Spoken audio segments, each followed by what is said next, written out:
Hello दोस्तों, तो कैसे हैं आप लोग। उम्मीद है कि आप सभी लोग ठीक ही होंगे। तो ये ब्लू एग्जॉस्ट सीरीज़ का सेकंड पार्ट है, और अगर आप लोगों ने इसके पहले पार्ट को नहीं देखा है तो उसका लिंक आप लोगों को डिस्क्रिप्शन में मिल जाएगा, आप वहां से देख सकते हैं। तो ज़्यादा टाइम न वेस्ट करते हुए चलिए वीडियो को शुरू करते हैं। तो पार्ट 2 की शुरुआत में हम सोमा को देखते हैं, जो एकेडमी जा रही होती है, लेकिन उसने अभी तक कोई दोस्त नहीं बनाए थे, इसलिए वो अब नए दोस्त बनाने का फैसला करती है। इसके बाद सोमा एकेडमी में कामिकी से बात करने की कोशिश करती है, लेकिन वो रास्ते में गिर जाती है, जिस पर कामिकी और उसकी दोस्त सोमा को इग्नोर करके वहाँ से चली जाती हैं। इसके बाद उन सभी की डीमन स्पिरिट को बुलाने की क्लास शुरू होती है, जहाँ पर टीचर इगोर सभी स्टूडेंट को उनके ब्लड का इस्तेमाल करके स्पिरिट्स को बुलाने का तरीका बताते हैं, और कामिकी उस चीज़ को बहुत ही जल्दी सीख जाती है और 2 हाई लेवल के स्पिरिट्स को बुलाती है, जो देखकर टीचर ईगो और कामिकी की बहुत तारीफ करते हैं। तभी सोमा भी एक क्यूट से स्पिरिट को बुलाने में कामयाब हो जाती है, और सोमा का स्पिरिट काफ़ी रेयर होता है, जो देखकर कामिकी सोमा से थोड़ी जेलस हो जाती है। लेकिन दूसरी तरफ सोमा सोच रही होती है अब शायद कामिकी उससे दोस्ती कर ले। इसके बाद कामिकी अपनी दोस्त के साथ वहाँ से निकल जाती है। तभी सोमा उन्हें रोकती है और कामिकी को उसका दोस्त बनने को कहती है, जिस पर कामिकी सोमा के भोलेपन का फ़ायदा उठाती है और सोमा को उसका बैग उठाने को कहती है, जिस पर सोमा मान जाती है, जो देखकर इनको सोमा के लिए थोड़ा बुरा लगता है। इसके बाद कामिकी अपना सारा काम सोमा से करवाने लग जाती है, और सोमा भी बिना कोई सवाल किए कामिकी का सारा काम कर रही होती है, जो रिन को बिल्कुल भी अच्छा नहीं लग रहा होता। जिसके बाद सभी लड़कियां नहाने जा रही होती हैं, लेकिन कामिकी सोमा को अंदर आने से मना करती है और सोमा को उसके लिए एक मिल्क शेक लाने को कहती है, जो देखकर सोमा को थोड़ा बुरा लगता है। लेकिन वो किसी भी हालत में कामिकी से दोस्ती करना चाहती थी, इसलिए वो कामिकी के लिए मिल्क शेक लेने जाती है। तभी रिन सोमा को रोकता है और उसे कामिकी का नौकर बनने से मना करता है, क्योंकि कामिकी बस सोमा के भोलेपन का फायदा उठा रही थी। तभी हम कामिकी और उसकी दोस्त को देखते हैं, जहां पर कामिकी की दोस्त कामिकी को सोमा के साथ ये सब करने से मना करती है, जिस पर कामिकी कहती है कि वो सोमा को अपना दोस्त नहीं मानती है और वो लड़की ये सब अपनी मर्जी से कर रही है, इसलिए वो इसमें कुछ नहीं कर सकती। जिस पर कामिकी की दोस्त कहती है कि वो अब उसके साथ और नहीं रह सकती है, क्योंकि कामिकी अब बदल गई है। और अपनी दोस्त के मुंह से ऐसी बातें सुनकर कामिकी को थोड़ा दुख होता है।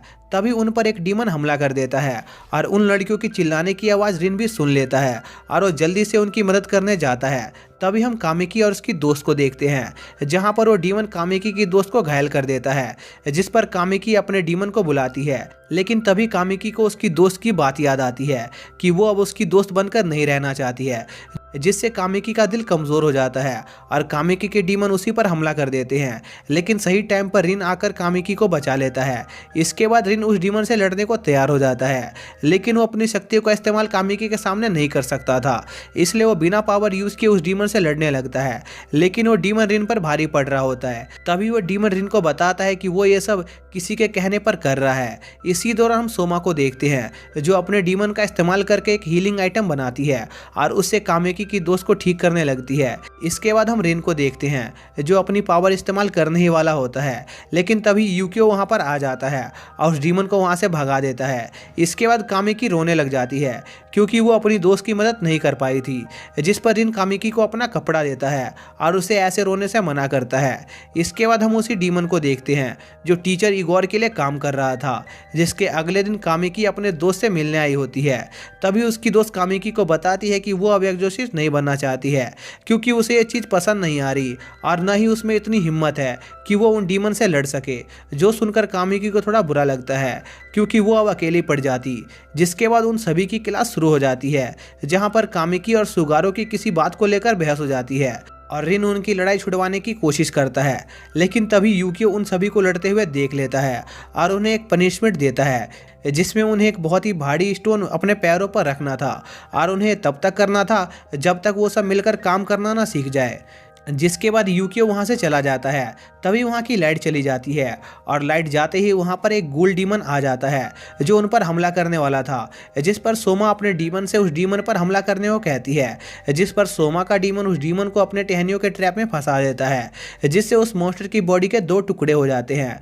तभी रिन देखता है कि वो डीमन अपने दोनों टुकड़े से वापस से रिजनरेट हो गया है और उन टहनियों के ट्रैप को तोड़ रहा है। जिस पर रिन उन टहनियों के अंदर जाकर उस डीमन से लड़ने का फैसला करता है, क्योंकि वो अपनी शक्तियों का इस्तेमाल अपने दोस्तों के आगे नहीं कर सकता था, क्योंकि इससे रिन के दोस्तों को पता चल जाता कि रिन एक डीमन है।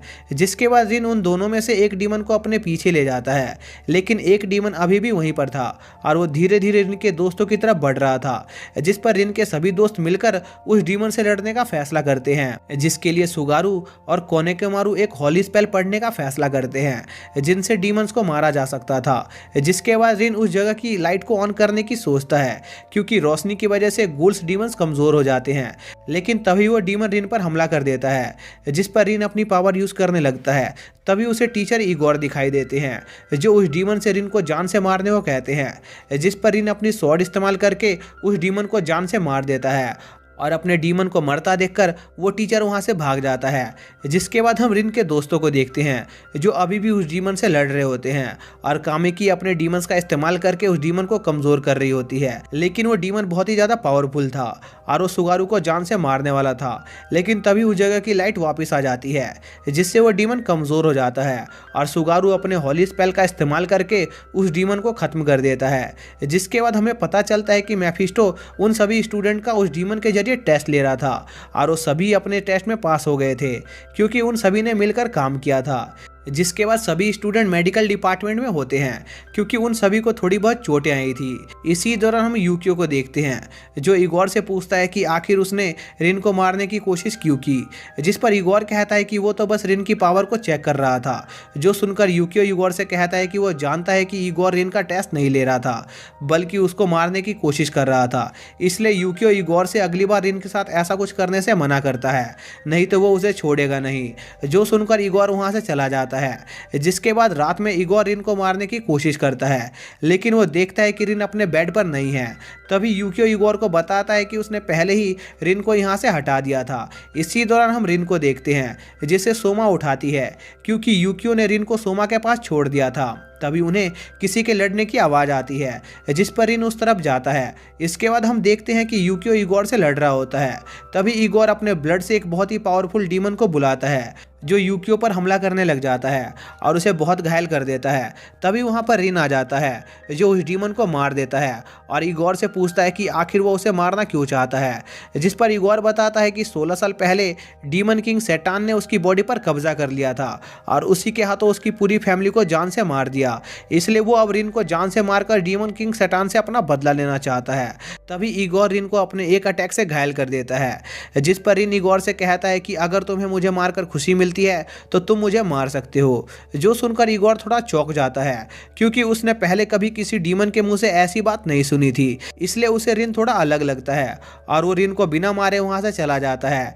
जिसके अगले दिन मेफिस्टो यूकियो से इगोर की तरफ से माफी मांगता है।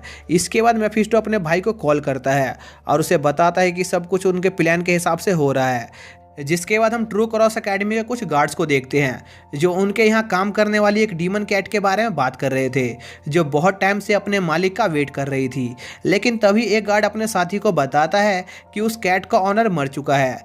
जिस पर दूसरा आदमी अपने साथी को यह बात करने से मना करता है, क्योंकि अगर उस कैट ने यह सुन लिया तो वो अपना आपा खो देगी। लेकिन तभी हम उस कैट को देखते हैं और उसने उन दोनों गार्ड की बात सुन ली थी।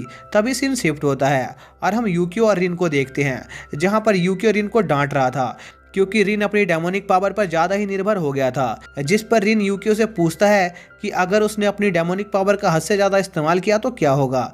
जिस पर यूकियो रिन से कहता है कि अगर तुमने अपनी पावर का हद से ज़्यादा इस्तेमाल किया तो एक दिन वो डेमोनिक पावर तुम पर हावी हो जाएगी और तुम अपनी इंसानियत खो दोगे।